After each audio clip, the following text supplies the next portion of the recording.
What's up, everyone? Welcome to Ashley Talks Movies, and here's my review of Lee Cronin's The Mummy, written and directed by Lee Cronin, whose last movie was 2023's Evil Dead Rise. The movie follows a couple played by Jack Reynor and Laia Costa, whose daughter Katie, played by Natalie Grace, goes missing while they're living in Egypt. 8 years later, Katie is found and returned to her family, but she's not the same. As strange and disturbing things begin to happen, the family tries to figure out what exactly happened to Katie. Before I jump into the review, if you'd like to support the channel, there are a couple of ways you can do that. Make sure you subscribe, I'd really appreciate it. Also, join the discussion, jump into the comments, and share your thoughts about the movie. She's been missing for 8 years. What was our daughter doing in a 3,000-year-old sarcophagus? She just needs our care and lots of love. The best way to describe Lee Cronin's The Mummy is that it's a movie that takes the idea of the mummy, the lore that we're used to seeing in stories like this, and uses it as a jumping off point for what is basically an exorcist movie with a dose of Evil Dead thrown in. So you're basically getting a demon possession movie that uses parts and pieces from other horror movies. Some of it works, and a lot of it doesn't. The Mummy tries really hard to be scary, but unfortunately it's not. It's definitely gross and has tons of gore. I mean, you have characters that are projectile vomiting, characters that are eating insects, you have body parts being ripped off, it's very bloody, and there's a lot of other gross out moments in this movie. But The Mummy never rises to the level of being terrifying, and the movie lacks suspense.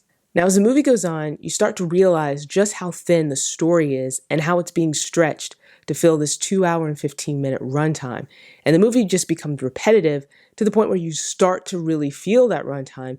And honestly, this movie feels a lot longer than it actually is. Now, there are moments in the movie where the story is focused on the family situation, and it's clear that something is wrong with the daughter, but the family treats her condition as if it's just going to eventually get better. So what you end up getting are multiple scenes in this movie where the daughter is doing something weird and creepy, and the family's response to it just lacks any sense of urgency. So often you'll get scenes in the movie where Katie's doing something weird, and the family just kind of responds with, oh, she just needs rest, or she just needs time. No, Katie is crawling on the walls. She's eating scorpions and insects. She's projectile vomiting. She's contorting her body in really strange ways. She's possessing other people to do things.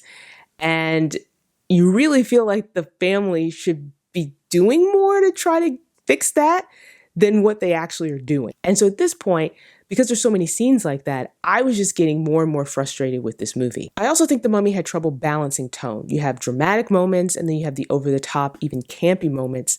And I honestly think the movie should have leaned more heavily into the camp. Many of those moments worked a lot better than when the movie was being self-serious. Now, as far as the performances go, they're fine. Natalie Grace, who plays Katie, I think does the best job. She's doing a lot of heavy lifting here, and she totally commits to the role, and especially the physical parts of it. But honestly, the characters are so underwritten in this movie that the characters don't really give the actors much to work with. Now, when it comes to technical aspects, Lee Cronin's The Mummy is actually a reasonably well-made movie. There's some great shots here. You have interesting camera movements, some nice split diopter shots, although I do think there were probably too many of those in the movie. But everything else in this movie just doesn't come together. And I couldn't get invested in the story. I couldn't really get invested in the characters. I thought the parts of the movie that were taking place in Egypt would have been a lot more interesting if they had been developed more. But instead, we switch back over to elements of the story that are happening in Albuquerque, New Mexico with the family. And it seemed like a missed opportunity to kind of explore more of the Egyptian side of the story with the mythology there, with the investigation that's happening there. And so ultimately, this one didn't work for me. I really wish it would have, because I felt like, again, if the movie had leaned more into the camp, this could have been really fun, enjoyable, kind of gross out movie. And instead you get something that just falls flat. So those are my thoughts on Lee Cronin's The Mummy, which is out in theaters now. Do you plan on seeing it? Jump into the comments and let me know. Also, if you haven't done so already, please subscribe to the channel. Just make sure you hit that subscribe button. I have a ton of screenings coming up really soon, and I'll be having reviews for all of those movies, like Michael. I'll be seeing Michael really soon. Also Mother Mary, which stars Anne Hathaway, and also The Devil Wears Prada 2, which also stars Anne Hathaway. And it's one of my most anticipated movies of 2026. So I'll be seeing those movies really soon. I'll have reviews of them on the channel really soon. And so if you're at all interested in my thoughts on those movies, you want to see my reviews, make sure you subscribe, and also make sure you hit that notification bell so that you get notified when my reviews are posted. So that does it for me, everyone. I'll see you next time. And as always, thanks for watching.